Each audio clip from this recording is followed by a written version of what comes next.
6 વર્ષની દીકરીને શાળાના આચાર્યએ પિંકી નાખીને તેની હત્યા કરી। ત્યારે આ ઘટના મામલે આમ આદમી પાર્ટીના ધારાસભ્ય ચૈતરભાઈ વસાવાએ દીકરીના પરિવારની મુલાકાત લીધી। ત્યારબાદ આમ આદમી પાર્ટીના ડેડિયાપાડાના ધારાસભ્ય ચૈતર વસાવાએ મીડિયા સમક્ષ પોતાની વાત રજૂ કરતા જણાવ્યું હતું કે 5 દિવસ પહેલા 6 વર્ષની માસૂમ દીકરીને અહીંની શાળાના આચાર્યએ પોતાની ગાડીમાં પિંકી નાખી અને ગળું દબાવીને માસૂમ દીકરીની હત્યા કરી। ગોવિંદ નટ નામના આ પ્રાથમિક શાળાના નરાધમે આ કૃત્ય કર્યું છે।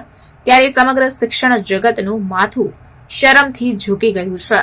આ પરિવારની હસતી રમતી દીકરી તેમની વચ્ચે નથી, ત્યારે અમે તેમના પરિવારને મળ્યા અને તેમને સાંત્વના આપી અને પ્રકૃતિને પ્રાર્થના કરી કે આ દીકરીની આત્માને શાંતિ મળે।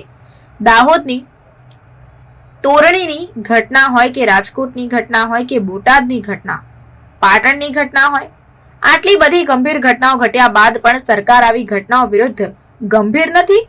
આ વિસ્તારના નેતાઓ મૌન સેવીને બેઠા છે।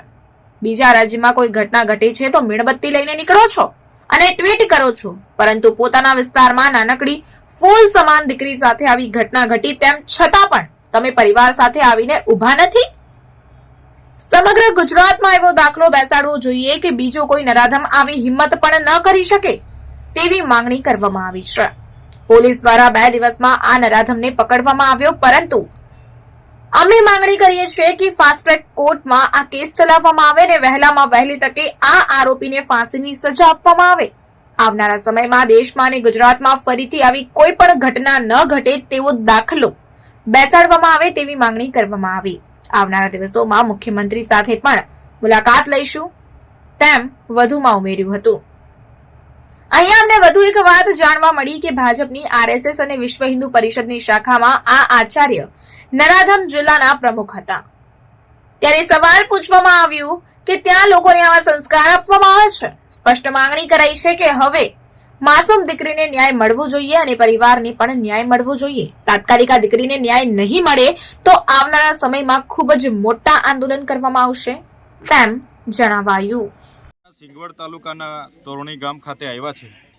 આજથી 5 દિવસ પહેલાં એક 6 વર્ષની માસૂમ દીકરીને અહીંના આચાર્ય જે હતા પ્રાથમિક શાળામાં, જ્યારે શાળાએ મૂકવા એમની મમ્મી ગઈ, એમની ગાડીમાં લઈ જઈને એણે પીખી નાખી, ગળું દબાવીને માસૂમ દીકરીની હત્યા કરી નાખી। ત્યારે આપણું બધાનું હૃદય ધ્રુજી જાય। આવી રાક્ષસી કૃત્ય કરનાર નરાધમ આ જ શાળાના ગોવિંદ નટ કરીને આચાર્ય છે। ત્યારે શિક્ષણ જગતનું માથું નમી જાય એવું કૃત્ય એમણે જ્યારે કર્યું છે, ત્યારે અમે આ પરિવારની જે દીકરી અમારી આ વચ્ચે નથી રમતી, હરતી રમતી દીકરી આજે નથી, ત્યારે એમની આત્માને પ્રકૃતિ શાંતિ આપે, સાથે પરિવાર પર જે દુઃખ આવી પડ્યું છે ત્યારે પરિવારને સાંત્વના આપવા માટે અમે આવ્યા છે। પણ તમે છેલ્લા 5 દિવસ અઠવાડિયામાં જોશો, ગુજરાતમાં એ દાહોદનું તોરણીની ઘટના હોય, રાજકોટની આટકોઈની ઘટના હોય, બોટાદની ઘટના હોય કે પાટણની ઘટના હોય, છતાં સરકાર આમાં ગંભીર નથી। એ અમારા માટે ખૂબ જ ગંભીરની બાબત છે।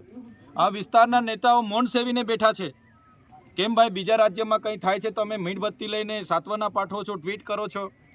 પોતાના વિસ્તારમાં આપણી નાનકડી ફૂલ સમાજ દીકરી સાથે એની પીખી નાખીને આટલું નરાધમે કૃત્ય કર્યું, ત્યારે બધાએ પરિવારની સાથે આવીને ઊભા રહેવું જોઈએ અને એવો દાખલો બેસાડવો જોઈએ કે આવા નરાધમો બીજી વાર આવી હિંમત ના કરે, એવો સમગ્ર ગુજરાતમાં એવો દાખલો બેસાડવો જોઈએ, એવી અમે માંગ કરીએ છીએ।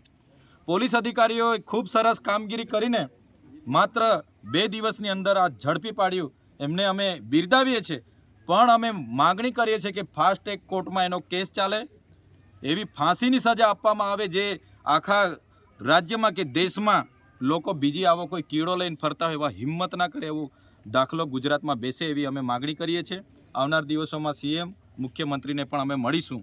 સાથે સાથે અહીંયા જાણવા મળ્યું છે કે આ વ્યક્તિ જે ભાજપની આરએસએસ વિશ્વ હિન્દુ પરિષદની શાખામાં જિલ્લાના પ્રમુખ હતા અને સમાજ સુધારકનું એ મુંગટ પહેરીને ફરતા હતા, ત્યારે અમે આ ઘટનાને નિંદા કરીએ છીએ। શું આવા સંસ્કાર મળે છે?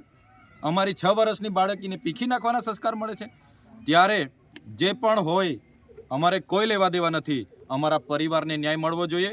અગર ન્યાય નહીં મળશે તો આવનાર દિવસોમાં ખૂબ મોટા આંદોલનો, આક્રોશો થશે, લોકોમાં ખૂબ મોટો આક્રોશ છે। એટલા માટે જ કહીએ છીએ ફરીવાર આવી કોઈની બાળકી સાથે ઘટના નહીં ઘટે, એટલા માટે એવો દાખલો બેસાડો, એને સજા કરો, એવી અમારી આપના માધ્યમથી માંગણી છે। खबरों के लिए चैनल को सब्सक्राइब कीजिए, खबरों का नोटिफिकेशन पाने के लिए बेल आइकॉन को जरूर दबाएं।